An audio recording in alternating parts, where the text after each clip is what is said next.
I deliver pizza for a living. It's not glamorous, but the money's decent, and I've got plenty of time to zone out and listen to music on the road. The night shift can be a little creepy sometimes, though. Empty streets, flickering streetlights, houses where the curtains never move.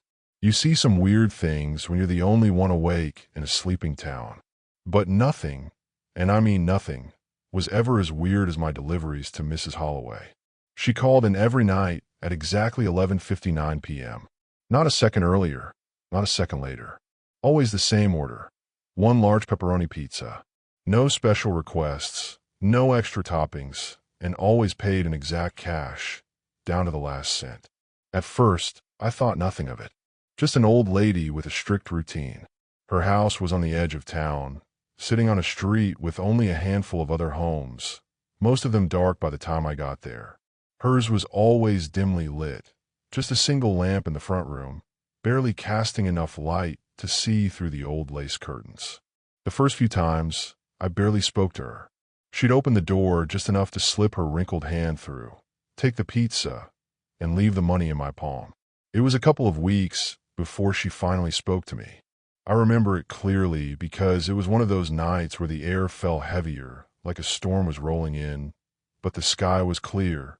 I handed her the pizza, expecting the usual silent transaction, when she suddenly said, "It's for my son, you know. He gets hungry late at night." I glanced inside, trying to catch a glimpse of the mystery son. "Oh, cool. Late night snacker, huh?" She just smiled, a thin, almost knowing smile, and shut the door without another word. That was the first time I got a weird feeling about Mrs. Holloway. A few nights later, I was talking to my coworker, Dan, while waiting for orders. I mentioned Mrs. Holloway, laughing about how I'd never actually seen the supposed son she ordered for. Dan, who'd been working at the shop way longer than me, got quiet for a second before shaking his head. "Holloway? Dude, her son's dead." I frowned. "What?" "Yeah," Dan said. "Thomas Holloway. Died in a car crash like 20 years ago. Back when I was a kid, my parents knew the family. It was a whole thing. Real tragic." I tried to laugh it off, but it stuck with me the rest of the night. Maybe she was just old and confused, still ordering out of habit, unable to let go of the past. But if that were the case, who was she handing the pizza to? The next time I made the delivery, I paid closer attention. As usual, she opened the door just enough to take the pizza. But this time I lingered listening. The house was silent. No TV, no movement, just stillness. And then I heard it. A faint whisper from somewhere inside. I couldn't make out the words, but it was there. Soft, raspy, like someone trying to speak without enough air in their lungs. My skin prickled, and I stepped back, nearly tripping on the porch steps. Mrs. Holloway's pale hand shot out and gripped my wrist before I could fully turn away. "You'll see him soon enough," she whispered, and then, just like always, the door shut. I stood there, heart hammering, staring at the peeling paint on the door. I wanted to believe she was just a lonely old woman talking to herself, but something in my gut told me otherwise. And for the first time since I started working there, I thought about quitting. But I didn't quit. Not yet.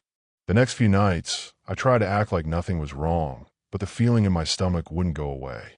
Every time I pulled up to that house, my hands felt clammy on the steering wheel. Every time I stepped onto that porch, the silence pressed in on me like a physical weight. Then, one night, something changed. The order came in at 11:59 p.m. like always, but this time, there were 2 pizzas instead of 1. I stared at the ticket in confusion. Mrs. Holloway had never changed her order before. Ever. When I arrived at the house, she was already waiting at the door, standing just outside the threshold for the first time. The porch light cast deep shadows across her face, making the hollows of her cheeks seem darker than usual. She smiled as I approached. "One of these is for you," she said, voice softer than normal. I hesitated, looking down at the second pizza box. "Oh, thanks, but I'm good." Her smile didn't falter. "You should take it." She held out a folded piece of paper along with the cash. "And read this when you get home." I took the note and handed her the pizzas, my skin crawling as our fingers brushed. She lingered for a second before retreating inside, shutting the door more slowly than usual. I hurried back to my car, heart pounding. I didn't dare look at the house as I pulled away. Back at the pizza shop, I unfolded the note under the fluorescent lights of the kitchen. The handwriting was shaky, but legible. "They're watching you. It's time." A shiver ran down my spine. I didn't know what the hell it meant, but I knew one thing. I wasn't going back to that house. Or at least, that's what I told myself. The next night, I couldn't stop thinking about the note. Who were they? And why was it time? My shift dragged on, each tick of the clock pulling me closer to midnight. When 11:59 hit, I checked the system, half expecting Mrs. Holloway's usual order. It wasn't there. Relief washed over me until I looked at my phone. A single notification from an unknown number. "Come back. We're waiting." I dropped my phone, my pulse racing. No way. There was no way. I deleted the message, threw my apron in my locker, and told my manager I wasn't feeling well. I needed to get out of there, away from whatever was happening. As I pulled out of the parking lot, I caught something in my rearview mirror, a shadowed figure standing at the edge of the lot, watching me. I stepped on the gas, speeding down the empty streets, heading anywhere but home. I didn't know where I was going. I just needed distance. But when I turned the corner, my headlights illuminated something that made my blood run cold. Mrs. Holloway's house. I had driven straight to it, without realizing it, and the front door was wide open. The town wasn't normal. I knew it now. The pizza shop, the empty streets, the way everyone seemed to just accept things without questioning them. The realization settled in like a weight on my chest. This wasn't just about Mrs. Holloway. This was the town itself.